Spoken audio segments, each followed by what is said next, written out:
Iran Israel সংঘাতকে কেন্দ্র করে টানা 12 দিন মধ্যপ্রাচ্যে তীব্র উত্তেজনা বিরাজ করে। তারপর 22 জুন থেকে একটি নাজুক যুদ্ধবিরতির দিকে এগিয়েছে, যেটিকে মার্কিন প্রেসিডেন্ট ডোনাল্ড ট্রাম্প 12 দিনের যুদ্ধ বলে আখ্যা দিয়েছেন। আপাতত তা শেষ হয়ে শান্তি বিরাজ করছে। তবে স্বয়ং ট্রাম্প সহ ইসরায়েলের প্রধানমন্ত্রী বেনিয়ামিন নেতানিয়াহু ও ইরানের নেতারা তিন পক্ষই দাবি করেছেন এই বিরতি এসেছে তাদের শর্তে। এখন প্রশ্ন উঠেছে, তাহলে সত্যিটা কি? এই সংঘাত থেকে ইসরায়েল কি অর্জন করলো? ইরান কি তার কৌশলগত সম্পদ রক্ষা করতে পারলো? যুদ্ধবিরতি কি স্থায়ী শান্তির পথে এগোচ্ছে? এসব প্রশ্নের উত্তর দিয়েছে আল জাজিরার এক প্রতিবেদন, যেখানে বলা হয়েছে ইসরায়েল ও ইরান কেবল যুদ্ধবিরতিতে পৌঁছেছে, স্থায়ী শান্তিতে নয়। চলুন জেনে নেই সামনে কি অপেক্ষা করছে। সঙ্গে আছি আমি রুকাইয়া জহির। 22 জুন মধ্যরাতে ইসরায়েলের অনুরোধে যুক্তরাষ্ট্র ইরানের ফোর্দো, নাতাঞ্জ ও ইস্পাহানের পারমাণবিক স্থাপনায় হামলা চালায়। হামলার পর পারমাণবিক স্থাপনাগুলো সম্পূর্ণ ধ্বংস করে দেওয়ার দাবি করেন ট্রাম্প। 23 জুন কাতারে যুক্তরাষ্ট্রের সবচেয়ে বড় বিমান ঘাঁটি আল উদেইদে পাল্টা মিসাইল হামলা চালায় ইরান। ধারণা করা হচ্ছিল এক দীর্ঘ ও বিস্তৃত যুদ্ধে জড়িয়ে পড়ছে মধ্যপ্রাচ্য। কিন্তু তার ঠিক কয়েক ঘন্টার মধ্যে ট্রাম্প তার সোশ্যাল মিডিয়া প্ল্যাটফর্ম ট্রুথ সোশ্যালে ঘোষণা দেন ইসরায়েল ও ইরান সম্পূর্ণ এবং সর্বাত্মক যুদ্ধবিরতিতে সম্মত হয়েছে। তিনি এটিকে বলেন, এই 12 দিনের যুদ্ধ বছরের পর বছর ধরে চলত এবং মধ্যপ্রাচ্যকে ধ্বংস করে দিত। তবে যুদ্ধবিরতি কার্যকর হওয়ার 4 ঘন্টা পর ইরান থেকে ছোড়া 2টি ব্যালিস্টিক মিসাইলের প্রতিক্রিয়ায় ইসরায়েলও পাল্টা হামলা চালায়।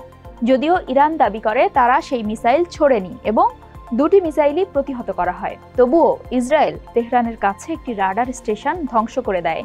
এতে ক্ষুব্ধ হন ট্রাম্প। সাংবাদিকদের তিনি বলেন, আমি অত্যন্ত হতাশ যে ইসরায়েল সকালে এমন করলো। এতদিন ধরে এত তীব্র লড়াইয়ে জড়িত এই দুই দেশ নিজেরাও জানে না তারা কি সর্বনাশ করছে। ট্রাম্প নেতানিয়াহুর সঙ্গেও কথা বলেন।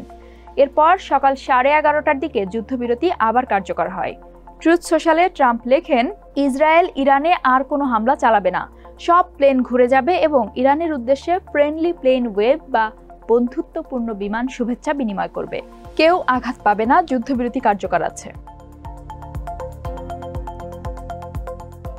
ইসরায়েল বহুদিন ধরে ইরানকে তাদের অস্তিত্বের জন্য সবচেয়ে বড় হুমকি বলছে, কিন্তু এর আগে কখনো তেহরানের পারমাণবিক স্থাপনায় আঘাত হানেনি।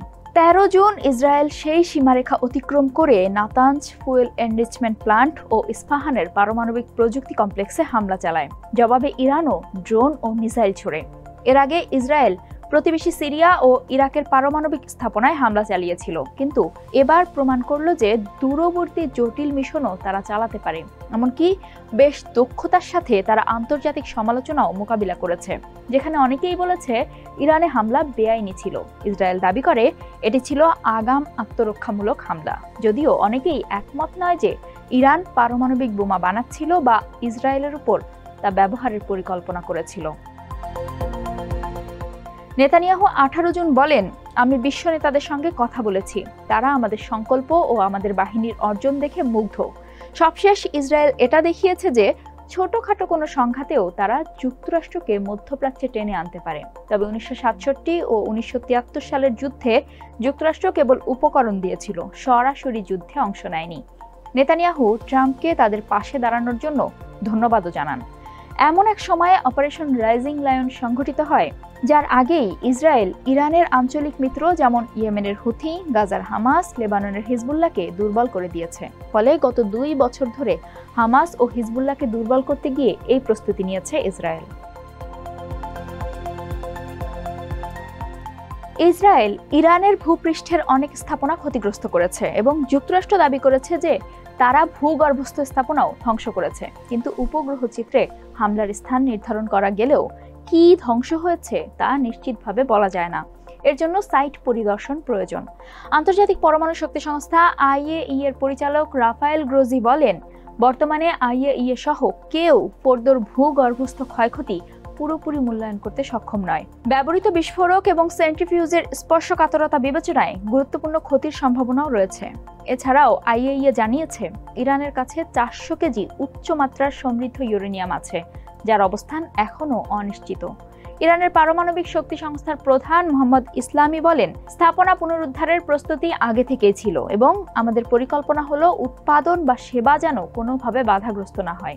এদিকে যুদ্ধবিরতির 3.5 ঘন্টা পর ইসরায়েলে আঘাত হানা 2টি ব্যালিস্টিক মিসাইলের উৎস ঘিরে এখনো ধোঁয়াশা রয়ে গেছে। ইরান সরকার বলছে তারা এই মিসাইল ছোড়েনি। প্রশ্ন হচ্ছে, তাহলে ছুড়ল কে? ভুলবশত? যেমন 2021 সালে ইরানি মিসাইল ভুল করে ইউক্রেনীয় যাত্রীবাহী বিমান ভূপাতিত করেছিল, যেখানে 176 জন নিহতও হয়। ইসরায়েল ও ইরান কেবল যুদ্ধবিরতিতে পৌঁছেছে, শান্তিতে নয়। পারমাণবিক কর্মসূচির প্রশ্নে এখন 2টি পথ খোলা: নতুন করে IAEA-কে পরিদর্শনে আহ্বান জানানো এবং 2015 সালের বারাক ওবামার সাথে করা পরমাণু চুক্তির মতো আরেকটি চুক্তি, যা ইরানের উপর আন্তর্জাতিক চাপ কমাতে পারে। যদিও এই চুক্তি থেকে সরে গিয়েছিলেন ট্রাম্প, ইরান নয়। এখানে ইউরোপের বড় ভূমিকা থাকতে পারে। যুক্তরাষ্ট্রের হামলা ঠেকাতে 20 জুন যুক্তরাজ্য, ফ্রান্স ও জার্মানি ইউরোপীয় ইউনিয়নের পররাষ্ট্র প্রধান কাজা কাল্লাসের উপস্থিতিতে ইরানের পররাষ্ট্রমন্ত্রী আব্বাস আরাকচির সঙ্গে বৈঠক করেন। যদিও তা ব্যর্থ হয়, তবুও EU কূটনৈতিকভাবে একটি বিকল্প উপস্থাপন করতে পারে। এথেন্স বিশ্ববিদ্যালয়ের ভূ-রাজনীতির লেকচারার ইয়োআনিস কটুলাস বলেন, উন্নত পর্যবেক্ষণ ও প্রতিশ্রুতির মাধ্যমে ইরান ইউরোপকে কূটনীতিতে জড়াতে চাইবে। যুক্তরাষ্ট্র একটি শান্তিপূর্ণ পারমাণবিক কর্মসূচি মেনে নিতে পারে। মার্কো রুবিও ইতোমধ্যেই তা বলেছেন। ইউরোপ এখন ইরানের একমাত্র পথ, রাশিয়া আস্থাভাজন নয়। তবে ইসরায়েল এর আগেও ইরানের সাথে পশ্চিমা দেশগুলোর কোনো পারমাণবিক চুক্তি বানচাল করার চেষ্টা করেছে এবং সম্ভবত আবারও তাই করবে। আর ইরান কি আবার আপোষের পথে আগ্রহী হবে, যখন যুক্তরাষ্ট্র নিজেই আগের চুক্তি বাতিল করেছে, শর্ত পাল্টেছে এবং ইরান যখন আলোচনার টেবিলে ছিল তখন তারা অর্থাৎ যুক্তরাষ্ট্রই ইসরায়েলের সঙ্গে মিলে পারমাণবিক স্থাপনায় হামলা চালিয়েছে? এখনও রহস্যাবৃত এইসব প্রশ্নের উত্তর। সেন্ট অ্যান্ড্রুজ বিশ্ববিদ্যালয়ের ইরানি ইতিহাসের অধ্যাপক আলী আনসারি বলেন, এটা নির্ভর করবে দেশের অভ্যন্তরীণ পরিস্থিতির উপর এবং পিছু হটাকে কেমনভাবে উপস্থাপন করা হয় তার উপর। তবে এখন পর্যন্ত ইরান তাদের পরমাণু কর্মসূচি অব্যাহত রাখার দিকেই এগোচ্ছে। IAEA এর সঙ্গে সমস্ত সহযোগিতা স্থগিত করতে 23 জুন ইরানের সংসদের জাতীয় নিরাপত্তা কমিটি একটি বিল অনুমোদন করে। 25 জুন তা পার্লামেন্টেও পাশ হয়। এদিকে 25 জুন ট্রাম্প সোশ্যাল মিডিয়ায় জোর দিয়ে বলেছেন তিনি ইরানের পারমাণবিক কর্মসূচি আবার শুরু করতে দেবেন না। ফলে এই মৌলিক বিরোধ যদি থেকেই যায়, তাহলে পরবর্তী রাউন্ডের হামলা ও পাল্টা হামলা হয়তো শুধু সময়ের অপেক্ষা, যাতে যুক্তরাষ্ট্রের জড়িয়ে পড়ার সম্ভাবনাও প্রবল।